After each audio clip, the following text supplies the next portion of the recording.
시청자 여러분 안녕하십니까? VOA 뉴스투데이 시작합니다.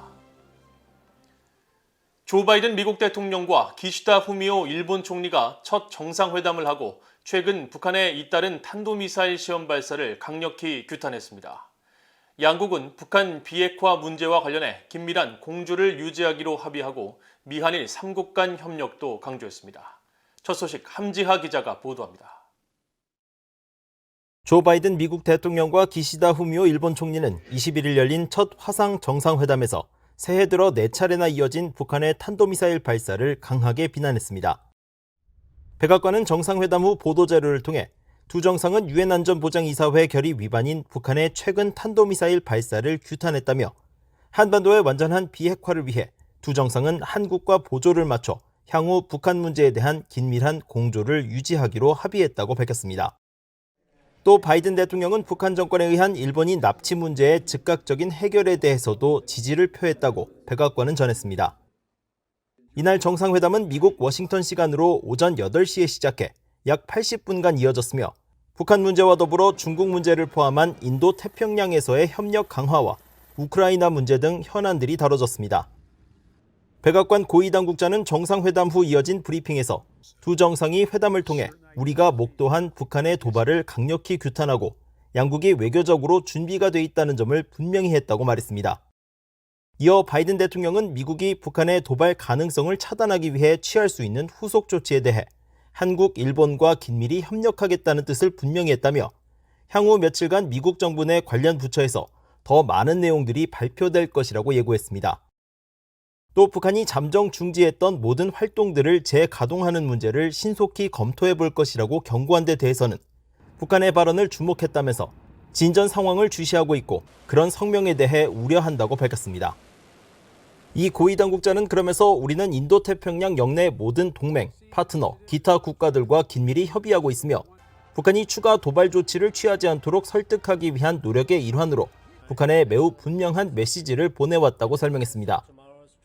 이어 미국과 한국은 여전히 북한과의 외교에 열려있지만 북한의 이 같은 일련의 조치는 매우 환영받지 못할 것이며 특히 동북아시아를 포함한 국제정세가 지금처럼 민감한 시기에는 더욱 그러할 것이라고 지적했습니다.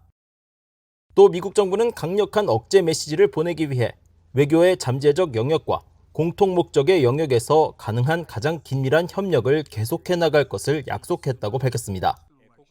VOA 뉴스 함지하입니다. 미국 국방부는 북한의 핵 문제와 관련해 외교적 해결 기조에 변화가 없다면서 한반도의 완전한 비핵화를 거듭 강조했습니다. 존 커비 미국 국방부 대변인은 21일 정례 브리핑에서 북한이 핵과 대륙간 탄도미사일 ICBM 시험 발사 유예를 철회할 가능성을 시사한 데 대한 질문을 받고 북한의 군사 프로그램이 동맹인 한국과 영내에 계속 위협을 가하는 것을 보기 원치 않는다면서 미국 정부는 김정은과 전제 조건 없이 외교적 관여를 할 용의가 있다는 점을 여러 차례 말해왔다고 밝혔습니다. So our view hasn't changed. We want to see the complete verifiable denuclearization of the peninsula. We believe that diplomacy is the best track to take to get there, and we're willing to sit down, no preconditions. 커비 대변인은 이어 외교가 작동하지 않을 경우 미국 정부의 입장을 묻는 질문에는 상황을 가정하지 않겠다면서도 우리의 임무는 한국과의 조약 동맹에 상응하는 안보 약속을 이행할 준비가 돼 있다는 것을 확실히 하는 것이라고 강조했습니다. 또 북한이 핵무기를 탑재한 대륙간 탄도미사일 ICBM으로 미국 본토 공격을 감행할 가능성을 묻는 질문에는 북한은 미사일 시험 발사를 하면서 능력을 계속 발전시키고 있다면서 사거리와 정확도 등에서 능력을 발전시킬 것으로 예상하며 미국은 그 위협을 매우 심각히 받아들이고 있다고 지적했습니다. 북한이 새해 들어 4차례 미사일을 발사하고 핵실험과 대륙간 탄도미사일 실험 재개 검토를 시사한 것은 비핵화 의사와 관련한 어떤 신호도 보내지 않는 것으로 추가 제재를 위한 조율된 집행이 필요하다고 알라스테어 모건 전 북한 주재 영국 대사가 밝혔습니다. 모건 전 대사는 21일 VOA와의 인터뷰에서 북한은 핵무기 프로그램을 계속 개발해 새로운 역량을 구축하겠다는 의지를 재확인하고 있다면서 이같이 밝혔습니다.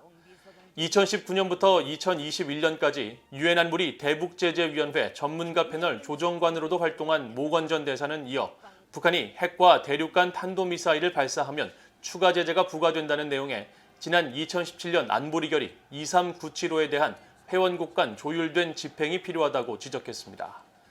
또 북한의 사이버 수단을 통한 불법 자금 조달 능력이 진화함에 따라 이에 대응할 법적 장치를 마련해야 한다면서 코로나 방역을 주장하며 국경을 봉쇄하고 인도 지원 공여 대상을 선별하는 북한 지도부의 행위는 주민의 안녕보다 정권의 이익을 우선시하고 있음을 보여주는 것이라고 비판했습니다.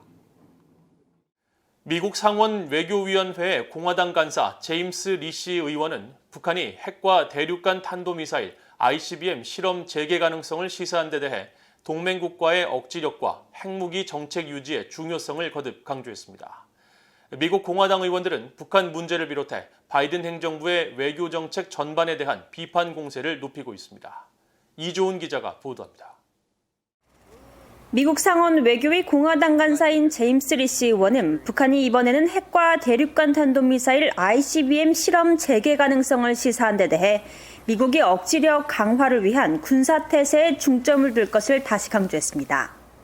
리시 의원은 21일 트위터를 통해 북한이 핵실험 등 중단된 활동에 대해 재개를 검토하는 건 미국의 동맹국들과의 억지에 집중해야 한다는 점을 다시 한번 보여주는 것이라면서 북한의 최근 이딴 미사일 시험 발사를 계기로 군사훈련을 통한 억지력 강화와 핵무기 정책 수정 반대를 촉구했습니다. 리시 의원은 앞서 지난 19일 성명에선 북한이 이제는 핵을 이용해 싸우고 전쟁에서 이기기 위한 전술적 역량을 가다듬고 있다면서 실패를 거듭한 대화보다는 동맹국들과의 공조와 군 준비 태세에 우선순위를 둬야 한다고 강조했습니다. 또 미국 본토 미사일 방어 역량과 강력한 핵 억지력을 유지하고 핵무기 정책을 단일 목적으로 수정해선 안 된다면서 이런 변화는 동맹을 약화시킬 것이라고 주장했습니다. 이런 가운데 공화당 의원들은 오는 11월 중간 선거를 앞두고 대북 정책을 비롯한 바이든 행정부의 대외 정책 전반에 대해 거세게 비판하고 있습니다. 공화당의 존 바라소 상원 의원은 바이든 행정부 출범 1주년을 맞은 20일 본회의 연설에서 미국의 외교 정책은 엉망이며 미국의 동맹국들은 위험에 처해 있다고 주장했습니다. 또 러시아의 블라디미르 푸틴 대통령과 중국, 북한, 이란은 대담해졌고 미국인들은 이런 모든 문제에 대해 깊이 우려하지만 민주당은 이런 시급한 문제에 대해 어떤 해결책도 제시하지 않고 있다고 비난했습니다. 공화당의 짐 뱅크스 하원 의원도 18일 본회의 연설에서 바이든 행정부의 대외 정책을 거세게 몰아붙였습니다. 미국인들은 외교 정책에서 미국의 이익을 최우선으로 할 때 세상은 더 안전하고 더 나아진다는 점을 알고 있지만 바이든 대통령 아래 미국은 북한과 중동, 중국, 러시아에 이르기까지 위험해졌다고 비판했습니다. 뱅크스 의원은 그러면서 이들 국가들은 바이든 대통령의 리더십 아래 미국의 나약함을 감지하고 있고 세상은 덜 안전해졌다고 주장하면서 올해 중간 선거를 앞둔 정치적 공세를 펼쳤습니다. VA 뉴스 이조은입니다.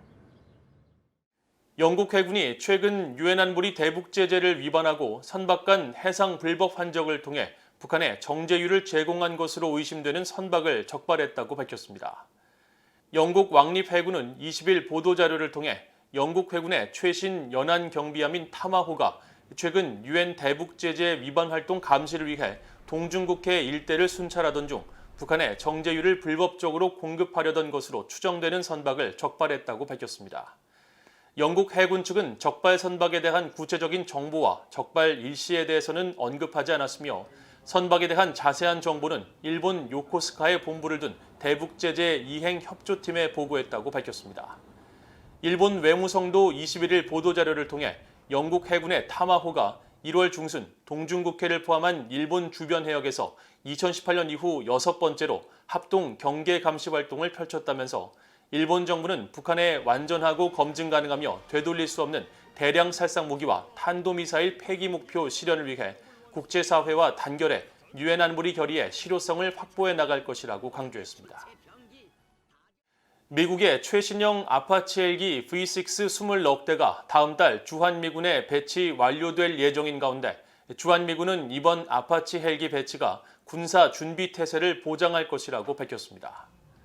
라이언 도널드 주한미군 제2보병사단 공보국장은 20일 최신 아파치 헬기가 미국 본토를 제외하고 해외에 처음 인도되는 것과 관련한 VOA의 질문에 군사 준비 태세는 억제가 핵심이라며 새로운 B6 기종 아파치 헬기에는 최신 통신과 항법, 센서 시스템이 장착됐다면서 이런 새로운 시스템은 우리가 한국에서 임무를 완수하는 것을 지원할 것이라고 밝혔습니다. 또 새 시스템은 아파치 프로그램의 주요 발전 경로를 제공하고 모든 합동 전영역 작전에서 아파치 헬기의 역할을 공고히 한다고 설명했습니다. 주한미군에 인도된 새 아파치 헬기에는 조종사의 판단을 돕는 인식체계 결정 지원 체계가 처음으로 도입된 것으로 알려졌습니다. 이상으로 VOA 뉴스투데이를 모두 마칩니다. 시청해주신 여러분 고맙습니다.